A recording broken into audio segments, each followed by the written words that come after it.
Yes, Kenya. Tamu sana, tamu sana, tamu sana. Some few hours ago, Kenyan Member of Parliament Kanini Kega, a very close Uhuru Kenyatta ally, started off a discussion.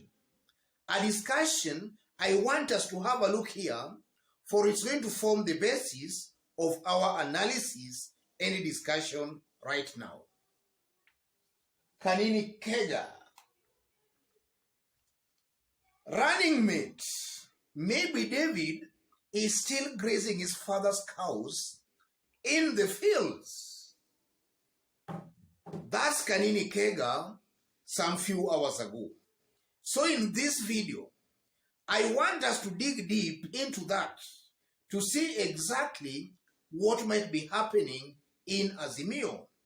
Because as things are today in Azimio, there is a perception that has been created that Uhuru and Raila are finding it hard identifying Raila Odinga's running mate. But from where I sit, I honestly believe that Uhuru Kenyatta and Raila Odinga already they have got a hint on who will deputize Raila Odinga. And I'm saying that because Kalonzo Musyoka and Martha Karua just joined Raila Odinga recently, and I honestly don't just believe that Uhuru Kenyatta and Raila Odinga, with all the political experience they have, they were just waiting, or rather they were just sitting pretty, waiting for Karua and Kalonzo to make up their minds to join them in order for Raila and Uhuru to pick one of them as a running mate. So in this video, I want us to dig deep into that tweet to see exactly what might be happening in Azimio. In case you've bumped here for the very first time, kindly subscribe, give this video a like. Thank you, God bless you. Yes, we all know about the biblical David. David was Jesse's youngest son. Jesse had 8 sons, and David was the youngest. So when the Lord had rejected King Saul, the Lord instructed Prophet Samuel to go to Jesse and anoint one of his sons as a king who will then just succeed King Saul. So the prophet went to Jesse and told him to bring all his sons together for him to anoint one of them. And Jesse felt that in his own thinking, Jesse thought that if at all any of his sons was to be anointed, then that was automatically his first son, Eliab, because Eliab was more mature and also well-built. But actually the Lord rejected Eliab, rejected the second son, third son, and actually rejected all the 7 sons. And the prophet asked Jesse, "Are all these the sons you have?" And Jesse replied, "I have the youngest one, but tending sheep in the fields." And the prophet instructed that David had to be brought in. And that's how David ended up being anointed. If you look at the current political discourse in Kenya, especially in Azimio, all fingers are pointing towards Kalonzo Musyoka as Raila's deputy, Martha Karua as Raila's deputy, if not Karua, Peter Kenneth, if not Peter Kenneth, Peter Munya. Those are the top candidates most likely being seen as possible Raila Odinga's running mates. But just like in the biblical case, there might be a David somewhere. And at the right time, he might just be unveiled. These are all possibilities. And also, I honestly don't believe that Uhuru Kenyatta could just support Raila Odinga just that way. You know, politics is all about interest. Uhuru Kenyatta, for supporting Raila Odinga, he has got his own interest in that support. If at all Uhuru Kenyatta had supported William Ruto, he could have also had some interest in supporting William Ruto. And I honestly believe, ladies and gentlemen, though this is largely my opinion, Uhuru Kenyatta never supported William Ruto because of the Gideon Moi factor. If at all Uhuru could have supported Ruto, then in one way or the other, Uhuru Kenyatta could have just buried Gideon Moi politically. That is my opinion anyway.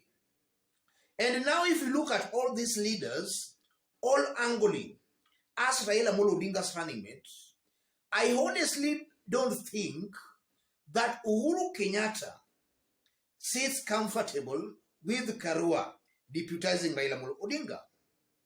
And I also don't strongly believe or rather feel that Uhuru Kenyatta will be all that easy with Kalonzo Musyoka deputizing Raila Amolo Odinga. Same to Peter Kenneth and also maybe in this case Peter Munya. I believe that there might be a deeper interest Uhuru Kenyatta has on the person to be Raila's running mate. Yes. And that now takes us back to the natural, maybe to the natural peak, or rather to the assumed natural heir that Uhuru Kenyatta could have wanted to actually deputize Raila Amolo Odinga. And from where I sit, your guess can be as good as mine, that if Uhuru Kenyatta could have easily had his way, then most definitely that person could have been Gideon Moi. Yes. But I'm not saying that that is the person who will be nominated.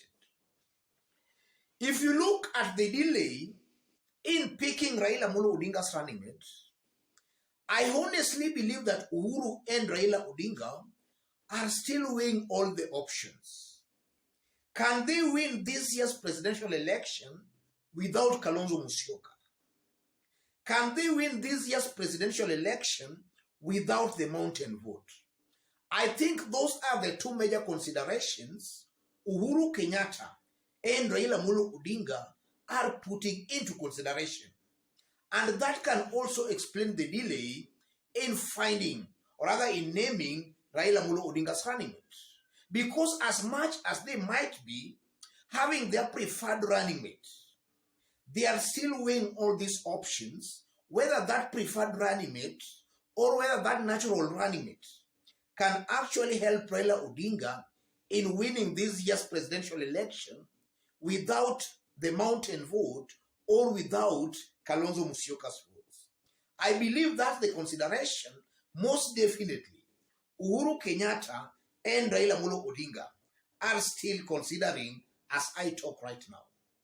If they find that Raila Odinga can easily win this year's presidential election with a lot of ease, without factoring in Mount Kenya vote and without factoring in Kalonzo's votes, then they will unveil the natural heir as Raila Odinga's running mate. Yes. If they're fully convinced that Raila will easily win, or rather Raila will win, whether easily or not, but Raila will win the presidency without factoring in the mountain vote and without factoring in Kalonzo's vote, I'm seeing Uhuru and Raila just unveiling the natural heir as Raila Amolo Odinga's running mate. I'm seeing that high possibility. So this all delay is just Uhuru and Raila. They don't want to make a political blunder. They want to be sure that now if they pick this running mate, then that is a sure win, a sure ticket, or rather, yeah, a sure win. I'm seeing a situation where Uhuru and Raila, they don't want to be in a situation where they pick a running mate for Raila Amolo Odinga, then there is a rebellion across the country, a rebellion that can actually augur very negatively for Raila Amolo Odinga. That's what I can make of that tweet by Kanini Kega. You know, Kanini Kega is a very close Uhuru Kenyatta ally. And I know that tweet is somehow coded maybe to make Kenyans think outside of the box. Otherwise, ladies and gentlemen, just as I did state when we were starting, in case you've bumped here for the very first time, kindly subscribe, give this video a like. Give it a like, please. And to our fans, our subscribers here, I'm very much humbled, very grateful for the kind of support you are giving me here. God bless you. God bless Kenya. Any other person watching us outside Kenya for the very first time, drop a comment, let us know from which part of the globe you are watching us from. And if possible, again, subscribe, give this video a like. Thank you. God bless you. God bless Kenya.